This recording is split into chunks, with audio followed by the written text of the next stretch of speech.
이름으로 감사하며 기도하옵나이다. 아멘. 자, 우리 옆사람과 함께 인사하겠습니다. 주님께서 은혜 주시길 원합니다. 건강 주시길 원합니다. 지혜 주시길 원합니다. 믿음도 주시길 원합니다. 할렐루야. 네, 오늘 점심 식사 너무 맛있었죠? 저는 조금밖에 안 먹었는데도 배가 부릅니다. 너무 맛있게 음식 해주신 우리 식사하시는 방문하시는 분들 너무너무 감사를 드립니다. 우리는 지난 시간에 하나님 나라의 종들은 누구인지, 우리가 첫째 주에 하나님 나라의 주인이 누구인지를 살펴보았지 않습니까? 우리 지난 시간에는 하나님 나라의 종들이 누구인지, 어떤 자들인지에 대해서 함께 살펴보았습니다. 신약 성경에서 종이란, 둘로스라는 단어는 오늘날의 노예를 말씀드린다고 그 의미를 말씀드렸죠. 이 노예는 세상에서 아무런 권리를 갖지 못한 자들을 말합니다. 이름도 없고 동물처럼 시장에서 매매되는 자들을 의미한다라고 말씀을 드렸어요. 그게 신약 성경에 나오는 둘로스라는 단어의 의미입니다. 또한 가격표를 목에 걸고 있으면 사람들이 흥정을 해서 마침내 누군가 사서 자기 집으로 데려간 후에 그들의 귀를 뚫어 주인의 이름이 새겨진 귀고리를 거는 존재가 바로 종, 둘로스라는 의미였다라고 우린 지난 시간에 함께 말씀을 살펴보았습니다.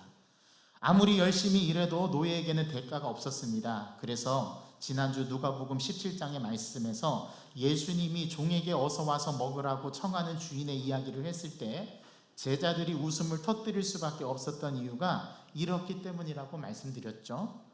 예수님 당시 누구도 그렇게 하지 않았기 때문입니다. 예수님의 그 말씀을 통해서 우리에게 주님께서 말씀하시는데 곧 우리들이 바로 예수님의 종들이라는 사실을 말이죠. 예수님은 이 말씀을 통해서 저와 여러분들이 그리스도의 종, 즉 노예들이라는 이 말씀을 참되다라고 말씀하셨습니다. 그 이유는 주님께서 값을 지불하시고 저와 여러분들을 사셨기 때문입니다. 여러분 지난주 말씀 생각나십니까? 그래서 예수님이 우리 죄를 위해서 죽으셨다라는 말의 의미가 노예된 우리 모두가 주의 것이 되고 주님은 우리의 모든 사람의 주가 되시려 한다는 것을 우리는 지난주에 힘주어서 제가 말씀을 드렸습니다. 그래서 우리는 값으로 산 사람들이다. 이런 연유 때문에 바울은 자신을 그리스도 예수의 종 바울이라고 언급했고 심지어 마리아조차도 자신을 주의 계집종이라고 말했다라는 사실을 우리는 성경을 통해서 확인해 볼 수 있었습니다. 우리가 예수 그리스도의 종이란 말은 다른 말로 표현하면 어떻게 되는가 하면 더 이상 사탄과 마귀의 지배 아래 있지 않고 예수 그리스도의 지배 아래에 있기에 그 신분이 변화되었다라는 것을 의미합니다. 종은 종인데 이제 사탄의 종이 아니고 마귀의 종이 아니고 바로 예수 그리스도의 자녀로서의 종의 신분으로 바뀌었다라는 거예요. 여기서 구원의 개념이 비로소 이해가 되죠. 구원이란 사탄의 지배에서 벗어나 그의 사랑의 아들의 나라로 옮겨지는 것을 말합니다. 즉 흑암의 권세에서 벗어나서 예수 그리스도의 지배 아래 놓이게 된 새로운 종의 신분. 그래서 우리는 저와 여러분들은 이제 사탄과 마귀의 종이 아니라 의의 종으로서 예수 그리스도를 통해서 하나님께 드려진 자들이라고 말씀을 드렸죠. 그게 지난주까지 종이라는 개념의 의미였습니다. 따라서 우리는 하나님 나라에서 살아가기 위해서는 하나님께서 말씀하시는 모든 것을 이제 행해야 되는 새로운 종이 되었습니다. 신분이 변화됐어요. 이제 저와 여러분들은 주님의 말씀을 따라야 하고 주님의 종으로서 살아가야 됩니다. 왜요? 저와 여러분들을 값을 지불하고 사셨거든요. 더 충격적인 것은 하나님 나라는 타국 시민을 받아들이지 않는다라고 말씀드리지 않았습니까? 그래서 하나님 나라 시민이 되는 길은 오직 예수 그리스도를 통해서 다시 태어나는 방법밖에 없습니다. 마치 한국인이 되려면 한국에서 태어나고 미국인이 되려면 미국에서 태어나는 것처럼 이민법이 그렇죠. 우리는 시민권을 얻기 위해서, 영주권을 얻기 위해서 우리가 오랜 기간 동안에 미국에 거주하게 되면 시민권을 획득하고 영주권을 획득할 수 있지만 본래부터 태어나지 않으면 그 나라의 시민이 될 수 없다라는 사실입니다. 우리가 지난주 여기까지 살펴봤죠. 그래서 하나님 나라의 시민이 되려면 어떻게 해야 되냐? To be continue 다음 주에 말씀드린다고 말씀드렸는데, 오늘 어떻게 하면 하나님 나라의 백성이 되어서 하나님 나라의 종으로서 삶을 살아갈 수 있을까, 오늘 말씀을 통해서 배워보길 원합니다. 그렇다면 오늘 우리는 어떻게 흑암의 나라에서 하나님의 나라로 시민권을 바꿀 수 있는가 하는 것입니다. 역시 정답은 하나밖에 없습니다. 하나님 나라 백성으로 다시 태어나는 방법밖에 없어요. 우리는 이것을 거듭남이라고 합니다. 들어보셨습니까? 거듭남. 거듭났다라는 말의 의미, 우리는 이 말을 매우 아주 많이 사용합니다. 거듭났냐? 거듭났다. 어떻게 거듭났냐? 잘 모르겠는데 그렇게 말씀하시면 안 되죠. 우리는 분명히 거듭난 존재로서의 종의 신분을 가지고 살아가고 있습니다. 이걸 여러분들이 암묵적으로 알든 모르든 다 느끼고 살아가고 있는데, 오늘 그것을 좀 구체적으로 설명을 드려보겠습니다. 예수님께서 그 해결책을 제시해 주셨는데요, 다시 태어나는 방법은 딱 하나밖에 없습니다. 십자가에서 죽고 다시 부활하는 방법밖에 없어요. 그게 예수님께서 제시하신 해결책입니다. 그래서 먼저 친히 예수님께서 십자가에 죽으시고 우리를 다시 살리기 위해서 부활하셨어요. 그래서 부활의 첫 열매가 되어주셨어요. 다시 태어난다라는 것, 거듭난다라는 것은 십자가에서 내가 죽고 다시 부활함으로써 살아난다라는 의미를 갖고 있다는 겁니다. 뭘로요? 믿음으로 말이죠. 그래서 십자가를 바라보는 노예는 누구나 그 죽음을 자신의 죽음으로 여길 수 있게 된다라는 사실을 우리 주님께서 그 길을 열어놓으셨어요. 새로운 시민이 될 수 있도록, 새로 다시 태어날 수 있도록 그 길을 활짝 열어놓으셨어요. 만민에게 평등하게 이 길을 열어놓으셨어요. 저와 여러분들이 그 길을 걸어가고 있는 사람들입니다. 그 메커니즘을 제가 여러분들에게 설명해 보겠습니다. 어떻게 그 일이 가능합니까? 가능합니다. 예수님께서 우리를 위해서 값을 지불하시고 죽으셨기 때문에 사탄은 우리를 놓아줄 수밖에 없어요. 왜요? 예수님이 값을 지불하셨다니까요. 자기의 목숨과 맞바꾸셨어요. 그 방법밖에 없으셨기 때문에. 그래서 엄청난 값을 매길 수 없을 만큼 엄청난 대가를 지불하시고 저와 여러분들을 사셨기 때문에 마귀 사탄은 우리를 내어줄 수밖에 없습니다. 이 정도입니다. 저와 여러분들이. 그래서 예수님이 부활하심으로 말미암아 우리는 새로운 왕국으로 옮겨지게 된다는 사실입니다. 이 사실은 십자가 사건만큼이나 중요하다는 사실입니다. 한 왕에 대해서는 죽고 다른 통치권 아래에서 다시 태어난다는 것이죠. 오직 한국인이 되기 위해서는 한국에서 태어나야 하듯이 이제 새로운 통치권 아래에서 다시 태어나는 삶을 살 수 있게 되었다라는 말입니다.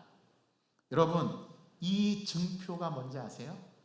저와 여러분들이 거듭나서 다시 새로 태어났다라는 증거가 있습니다. 여러분들은 다 그 표식을 갖고 있어요. 그 표식이 뭔지 아세요? 그게 세례입니다. 저와 여러분들이 받은 세례. 이 세례라는 의식은, 세례라는 이 말은 여러분들을 흑암의 권세에서 뽑아내셔서 사랑하는 아들의 나라로 옮겨주신 증표를 찍는 예식이 바로 세례입니다. 우리가 받는 세례가 바로 이 사실의 표지입니다. 저도 목사 안수를 받고 나서 세례를 집례한 적이 있습니다. 담임 목사가 되지 않았는데도 세례를 집례할 수 있어요. 언제 집례하는지 아십니까? 진중 세례식 때. 우리 김경태 장로님 잘 아실 거예요. 예, 군인들에게 세례를 주려면 목사 한 분이 줄 수가 없어요. 그래서 차출을 합니다. 예, 목사님 중에서 진중 세례식에 참여할 목사님. 그래서 저는 서울에 있을 때 어느 교회 대표로 진중 세례식에 참가했습니다. 그래서 세례를 베풀어요.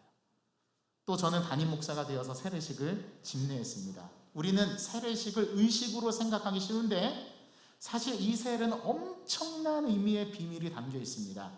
세례는 사람이 새로운 통치 아래 새로운 삶을 시작하자마자 바른 방법으로 주어져야만 합니다. 세례는 성부와 성자와 성령의 이름으로 행해지죠. 그래서 세례받은 사람은 하나님에 의해서 그분의 이름으로 행하는 사람으로 더불어 세례를 받게 되는 것입니다. 본래 세례의 진정한 의미는 십자가의 죽음과 부활이 담겨 있습니다. 성경에서의 세례는 침례를 말해요. 우리는 대한예수교 장로회는 이 침례의 의식을 살려서 뿌리는 세례를 주죠. 똑같은 세례의 의식입니다. 여러분, 물속에 들어가면 사람이 어떻게 되죠? 숨을 못 쉽니다. 숨을 못 쉰다는 얘기는 죽는 것을 말해요. 죽음을 말해요. 그리고 물에 담궈졌다가 다시 물 위로 올라온다는 것을 무엇을 말해요? 이제 죽었는데 다시 살아나는 걸 말합니다. 그걸 뭐라고 부르죠? 우리는 부활이라고 부릅니다. 그래서 세례 사건은 죽음과 부활을 미리 앞당겨서 맛보는 거예요. 이게 세례의 의미입니다. 여러분들은 다 죽었어요. 죄 아래 죽었고 십자가 아래서 죽었습니다. 그리고 여러분들은 다시 태어났습니다. 부활했습니다. 이게 세례의 의미입니다. 여러분들이 바른 세례를 그저 하나의 의식으로 여겼다면 큰 오산입니다. 이게 구원의 표지. 그래서 세례를 안 받았느냐 받았느냐가 중세시대 때 그렇게 논란이 되었어요. 제세례냐 유아세례냐 세례냐 이거 가지고 피 터지게 싸웠습니다. 그래서 결정돼서 내린 결론이 세례와 유아세례입니다. 유아세례는 자기가 성장하기까지 부모의 신앙 고백으로, 그리고 반드시 입교식을 통해서 자기의 신앙 고백으로 예수 그리스도를 구주로 영접한다라는 고백, 그리고 나는 옛자는 죽고 나는 새롭게 거듭나서 하나님 백성이 되었다라는 표지로서 그 신앙 고백으로 받는 게 세례, 저와 여러분들이 다 받은 그 세례란 말입니다. 이게 표지입니다. 자, 여러분 보십시오. 성경에서는 성부와 성자와 성령의 이름으로 나를 죽게 하고 그분을 섬기며 기쁘시게 하기 위해서 하나님의 나라와 통치 아래 다시 태어나는 것을 세례로서 우리에게 베풀어 줍니다. 어떤 이는 세례를 통해서만 구원을 받을 수 있다고 하고, 또 어떤 이들은 믿음을 통해서만 가능하다고 하는데, 여러분 놀라지 마십시오. 성경은 두 가지를 다 말합니다. 사도들은 이 두 가지를 모두 이야기했습니다. 뭐라고 얘기했습니까? 회개하고 세례를 받으라 라고 말했습니다. 자, 성경을 눈 씻고 찾아보십시오. 믿고 구원받은 사람은 몇 개월 뒤에 학습을 통해서 세례를 받으라라고 말한 적이 없습니다. 믿는 즉시 그 자리에서 세례를 주었던 게 사도행전적인 교회예요. 신약의 교회였어요. 그리고 신약은 다 가정교회였습니다. 사도들은 구원에서 세례가 가지는 의미를 간과하지 않았던 거죠. 여러분, 학습 세례, 그건 오늘날의 제도화된 교회에서 주는 세례입니다. 믿음을 가지고 예수 그리스도를 주라 고백하고 예수 믿기로 작정한 사람에게는 그 자리에서 바로 세례를 베풀었던 게 사도들의 세례였어요. 그럼 어떻게 생각하세요?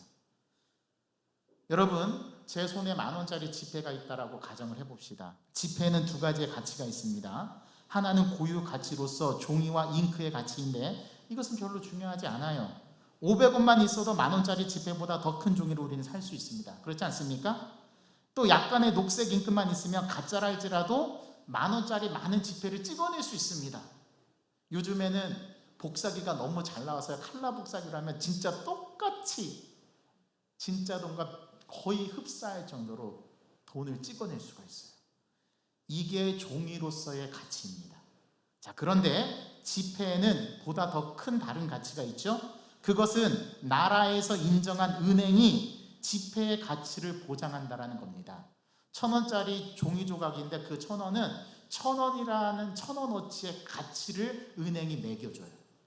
그래서 그 돈을 들고 마트에 가거나 슈퍼마켓에 가면 우리는 물건을 살 수 있습니다. 이게 종이 쪼가리의 가치가 아니고 은행이 인정해주는 가치. 여러분, 세례는 의식이 중요한 게 아니라 그 세례가 주는 의미의 가치가 훨씬 더 중요합니다. 그게 구원의 표지라는 거예요. 사람이 세례를 받는다는 것은 그가 사망에서 생명으로 옮겨지고 있다는 것을 뜻하고요. 그래서 세례는 옮겨지는 그 순간에 베풀어져야 합니다. 그래서 저는 새신자가 등록을 하면 우리는 대한예수교 장로의 헌법에 의하면 일정 기간을 지켜보고 그 사람이 믿음으로 고백할 때 세례를 베풀게 우리는 그렇게 제도화되어 있습니다. 그래서 우리는 세례를 주는 시기가 정해져 있죠. 부활절에 저희 교회는 1년에 2차 세례를 주는데 부활절 전주 종려주일이 시작되기 전주에 세례를 베풀고 종려주일날 성찬식을 행합니다. 그리고 우리는 종교개혁주일 전주에 세례를 베풀고 종교개혁주일에 세례식을 행합니다. 그리고 성만찬은 우리가 송구영신 예배 때와 세례식을 행한 그 다음 주에 우리는 합니다. 이게 우리 영광교회에서 베풀어지는 세례의식입니다. 여러분, 사도행전에 나타나는 신약들의 교회들을 보십시오. 회심한 지 하루가 지난 후에 세례를 주지 않았습니다. 그 다음 주일까지도 기다리지도 않았습니다. 만일 누군가 아침에 구원받았다면 그는 아침에 세례를 받았습니다. 이걸 잘 보여주는 게 사도행전 16장입니다. 빌립보 감옥의 간수처럼 한밤중에 구원받았다면 한밤중에 세례를 주었습니다. 그게 사도행전 16장에 나타난 간수장에게 베푼 세례였죠. 세례는 아주 중요한 기독교의 교리와 핵심 의식을 담고 있습니다. 그게 무엇이냐면 저와 여러분들이 새로운 종의 신분, 하나님 자녀로서의 신분, 즉 구원의 표지를 갖고 있다라는 겁니다. 여러분들이 이제 진정한 종의 의미가 무엇인지 다 아셨을 겁니다. 저와 여러분들은 주님의 노예입니다. 이제 주님께서 명령하시는 대로 우리는 따라야 할 의무가 있습니다. 왜요? 여러분들의 값을 지불하고 주님께서 사셨기 때문에. 그리고 우리에게 주어진 세례가 종으로서 우리에게 얼마나 중요한 의미를 지니고 있는가도 이제 여러분 깨달으셨을 겁니다. 그렇다면 도대체 하나님의 나라에서 종으로서의 삶은 어떤 삶이어야 할까요? 오늘 본문 마태복음 16장은 이것을 우리에게 아주 적나라하게 가르쳐 줍니다. 들어보십시오. 이에 예수께서 제자들에게 이르시되 누구든지 나를 따라오려거든 자기를 부인하고 자기 십자가를 지고 나를 따를 것이니라. 누구든지 제 목숨을 구원하고자 하면 잃을 것이요 누구든지 나를 위하여 제 목숨을 잃으면 찾으리라. 도대체 무슨 말씀입니까? 종의 신분이 이렇다라는 겁니다. 저와 여러분들은 이제 내게 아니에요. 그래서 나는 내 인생의 주인이 아닙니다. 제가 또 말씀드립니다. 저와 여러분들이 내가 내 인생의 주인이 아닌 이유 두 가지. 이제 여러분들 머릿속에 공식으로 남으시죠. 첫 번째, 내가 내 인생의 주인이라면 여러분들이 지금까지 살아오면서 못다 이루신 일이 없어야 됩니다. 왜요? 주인이라면 그 정도는 돼야죠. 여러분들이 여러분들의 인생의 주인이라면서요. 그러면 지금까지 못다 이룬 일이 없이 다 이루었어야 되는 거 아닙니까? 왜요? 여러분들이 여러분 인생의 주인이라면서요. 자, 묻습니다. 여러분 지금까지 살아오면서 한 번도 실패하지 않고 여러분들이 계획한 모든 것을 다 이루셨습니까? 아니요라고 대답하셨습니다. 그럼 여러분들은 여러분들의 인생의 주인이 아닌 겁니다. 두 번째, 여러분들이 여러분들의 인생의 주인이라면 이 시각 이후에 일어날 일들을 다 알아야 합니다. 왜요? 여러분들이 여러분들의 삶의 주인이라면서요. 자, 그럼 묻습니다. 여러분들은 내일 일을 아시나요? 일주일에 일어날 일을 아시나요? 자, 그럼 두 가지 다 아니오라고 대답하셨습니다. 그러니까 여러분들은 여러분들의 인생의 주인이 아닌 겁니다. 자, 묻습니다. 그러면 여러분들의 인생의 주인은 누구입니까? 이제 답이 나오시죠? 나는 아니에요. 자, 그렇다면 우리는 내 인생의 주인이 과연 누구일까를 진지하게 고민하시고 답을 내리셔야 합니다.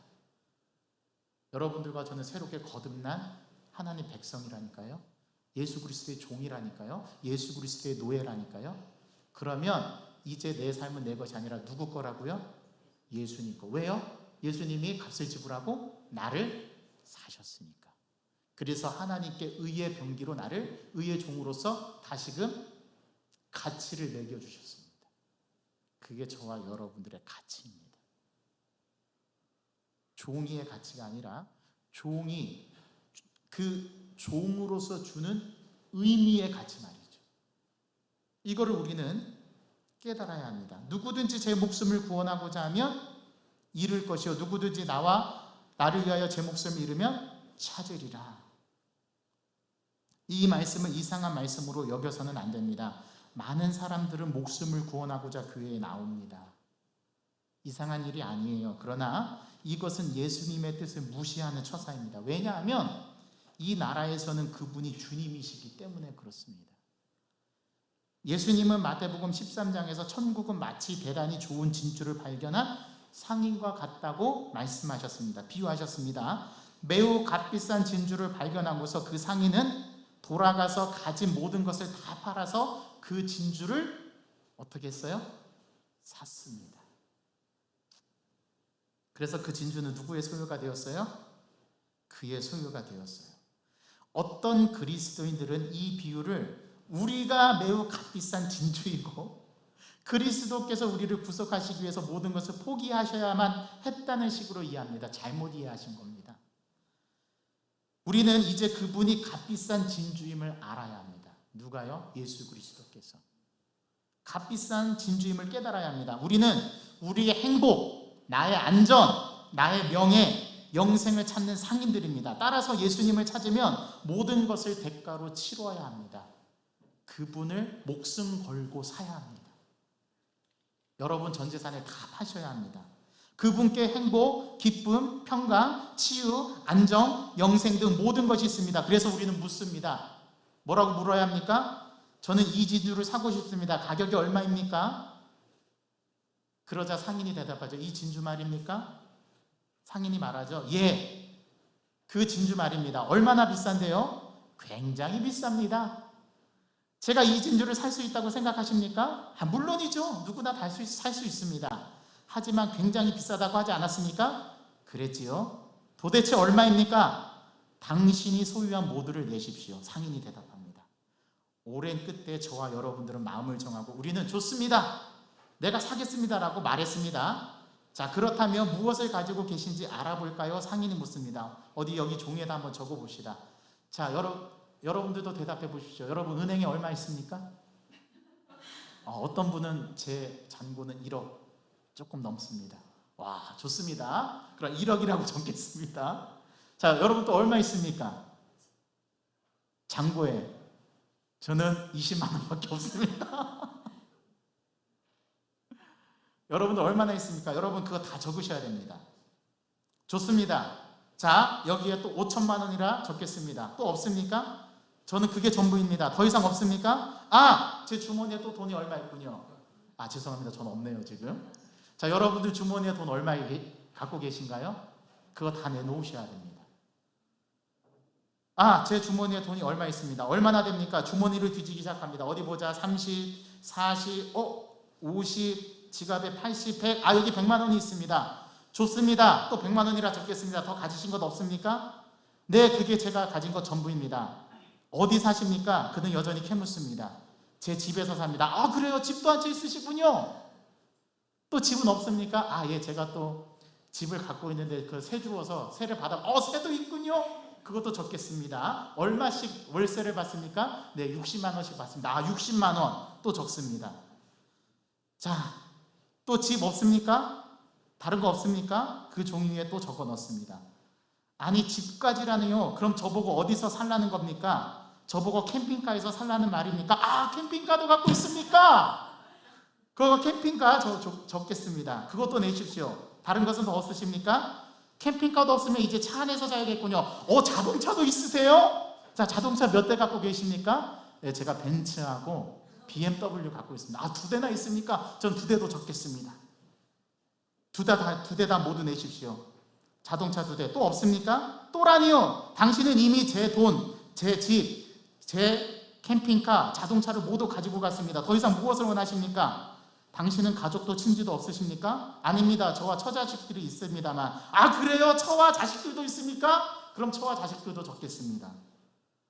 그래요? 제가 이제 가신 곳이라는 아무것도 없습니다. 이제는 제 몸뚱이 하나뿐입니다. 아이고, 제가 깜빡 잊을 뻔했군요. 당신 몸뚱이도 적겠습니다. 제가 뭘 말씀드리는지 아시겠죠? 전부를 걸어야 합니다. 이게 하나님 나라의 종의 삶입니다. 여러분, 우리가 갖고 있는 천국의 가치는 이 정도입니다. 돈, 집, 자동차, 아내와 자식들, 그리고 당신도 역시 내 것이 되었습니다. 자, 이제 이 진주를 가져가십시오. 그렇게 해서 저와 여러분들이 예수 그리스도를 얻었습니다. 예수님은 자기의 목숨, 자기가 가진 모든 것을 다 내놓으셨습니다. 그래서 저와 여러분들을 사셨습니다. 여러분 잘 들으십시오. 당신에게 잠깐 동안 지금 여기에 적은 모든 것을 다 여러분들에게 드리겠습니다. 그런데 그것들과 당신이 나의 것이듯이 모두 내 것임을 여러분들은 잊어서는 안 됩니다. 이게 주님의 명령입니다. 그리고 이제 내가 주인이기 때문에 내가 필요하다고 할 때는 언제든지 그것을 포기할 수 있으셔야 합니다. 이게 주님께서 말씀하신 말씀이네요. 내 목숨을 구원하고자 하면 잃을 것이요, 누구든지 내 목숨을 잃으면 구원하리라. 누구든지 나를 따르려거든 자기 십자가를 지고 나를 따라야 할 것이다. 이게 종으로서의 삶, 하나님 나라 백성의 삶입니다. 여러분 이렇게 사시고 계십니까? 주님이 언제든지 내 것 내놔라 하시면 내놓을 자신 있으십니까? 이 주권이, 주인이 교체가 되어야 됩니다. 저는 한 번도 새 차를 사본 적이 없습니다. 지금 제가 몰고 다니는 차도 중고로 샀습니다. 여러분 중고로 차를 사면 반드시 매매 계약서를 쓰고 양도 계약서를 써야 됩니다. 원래의 주인이었던 그 사람에게서 내가 주인이다라는 소유권 이전을 해야 그 차가 내 차가 됩니다. 그 소유권 이전을 하지 않으면 내 차가 될 수 없습니다. 자, 저와 여러분들은 이제 신분이 바뀌어서 여러분들의 소유권은 이제 저 마귀의 지배 아래 있는 지옥에 있는 것이 아니라 예수 그리스도께서 값비싼 진주와 같은 다 값을 지불하시고 저와 여러분들을 천국의 시민으로 받아들이시고 우리를 그렇게 사셨습니다. 이제 우리는 주님의 것입니다. 이게 주의 종이라는 말의 개념입니다. 아시겠죠? 그래서 우리는 주님께 다 드리는 기쁨을 누릴 수 있어야 합니다. 예수 그리스도께서 우리의 주인이 되실 때에도 이와 같은 일이 생깁니다. 천국을 진정으로 소유하려면 모든 대가를 지불해서라도 그 천국을 사야 합니다. 그러나 걱정하지 마십시오. 우리 주님은 우리의 돈, 우리의 재산, 우리의 자동차, 우리의 처자식을 빼앗아 가지 않으십니다. 얼마나 다행입니까? 이 모든 것을 다 유지시켜 주십니다. 그리고 마지막에 우리를 구원하실 때 너는 내 것이다. 이사야 43장의 말씀을 우리에게 말씀하십니다. 너는 내 거야. 너는 내가 값주고 산 나의 자녀야. 내 종이야. 내 아들이야. 내 딸이야. 근데 여기서 놀라운 한 가지 변화가 있습니다. 되게 아이러니한데요. 내 모든 것이 주님의 것이듯 주님의 것도 다 내 것이 된다라는 사실입니다. 그 가운데 가장 첫 번째로 우리에게 주어지는 것, 내 것으로 주어지는 게 천국입니다. 이게 얼마나 귀합니까? 여러분 종이라는 말의 의미, 이 의미를 되새기시기 바랍니다. 그리고 진정한 주인 교체를 하십시오. 어떤 때는 우리에게 돈이 주인이 될 때가 있어요. 저도 그렇다니까요. 그러니까 제 솔직한 고백입니다. 어떤 때는 막 제 자녀가 하나님보다 앞세워지는 경우가 있어요. 제가 순간순간 깜짝깜짝 놀랄 때가 있습니다. 여러분 내 명예가 내 목숨보다 더 중요하게 여겨지는 때가 있습니다. 내 자존심이 하나님보다 더 앞설 때가 있습니다. 우리는 순간순간 주님을, 이 주인 교체 의식을 늘 날마다 새롭게 하지 않으면 우리의 주인이 날마다 바뀔 수밖에 없어요. 우리는 그런 삶을 살아갈 때 혼란을 겪게 됩니다. 우리의 주인이 예수 그리스도 한 분뿐이시라는 이 고백의 진정한 의미가 저와 여러분들에게 다가오기를 주님의 이름 간절히 소망합니다. 우리 모두가 그분의 종이요 그분의 노예라는 사실을 우리는 잊어서는 안 됩니다. 우리의 모든 것은 사실 주님의 것이라는 이 의미를 우리는 깨달아 알아야 됩니다. 동시에 주님의 모든 것이 우리의 것임도 우리는 기억해야 합니다. 단지 우리가 기억해야 할 것은 이 모든 것들이 여전히 주님의 것이라는 사실입니다. 이것은 완전히 다른 접근 방식입니다. 그러나 우리는 이 말씀에서 하나님 나라의 종으로서 우리 자신에 대해서 한 번 더 생각해 보기를 오늘 하나님께서는 우리에게 바라고 계십니다. 자, 그렇다면 도대체 하나님 나라의 삶과 현실을 살아가는 내 삶은 어떠한 연관성, 어떻게 연결되어 있을까요? 그것은 다음 시간에 to be continue. 오늘 말씀을 기억하시기 바랍니다. 여러분, 주님이 진정한 우리의 주인이 되시고 우리는 그의 종이 되어야 합니다. 종이라 말하지 마시고 종으로서의 삶을 살아내십시오. 그래서 하나님의 자녀임을 나타내십시오. 나 자신에게, 내 배우자에게, 내 자녀들에게, 나와 관계된 모든 사람들에게 나는 그리스도의 것이고 나는 그의 종입니다. 이 고백, 이 주인 교체 의식이 날마다 우리들의 삶에서 올바르게 정립되는 그런 삶 살아가시는 우리 영광교회 모든 성도들 되기를 간절히 소망합니다. 주님은 우리의 전부입니다. 나의 주인이십니다. 날마다 우리가 이 고백을 하면서 깨우치기를 원합니다. 이 고백이 없이, 주인의 교체의식 없이 하루를 살아갈 때 우리는 어느 순간 문득 내가 왕이 되고, 내가 주인이 되고, 돈이 주인이 되고, 자녀가 주인이 되고, 또 나의 명예와 자존심이 주인이 될 때가 너무나 많습니다. 그러나 이것들이 우리에게서 있어서는 안 되는 것이라는 사실을 오늘 종의 개념을 통해서 우리에게 확실히 가르쳐 주시는 이 예수님의 말씀을 붙들게 하여 주시옵소서. 예수께서 제자들에게 이르시되 누구든지 나를 따라오려거든 자기를 부인하고 자기 십자가를 지고 나를 따를 것이니라. 누구든지 제 목숨을 구원하고자 하면 잃을 것이요 누구든지 나를 위하여 제 목숨을 잃으면 찾으리라 하신 이 말씀의 본뜻을 우리가 철저하게 깨닫고 이번 한 주간을 승리하는 삶으로 만들어가는 주의 자녀들 되기를 원하오니 저희들의 마음을 주님께서 주장하여 주시옵시고 그 믿음으로 한 주를 거뜬히 살아내고 기쁨으로 주님을 맞이하는 저희들 되게 하여 주옵소서. 예수 그리스도의 이름으로 감사하며 기도하옵나이다. 아멘. 우리 다 같이 주신 말씀을 생각하면서 이 찬양으로 고백하길 원하는데요, 우리 지난주에 함께 불렀던 찬양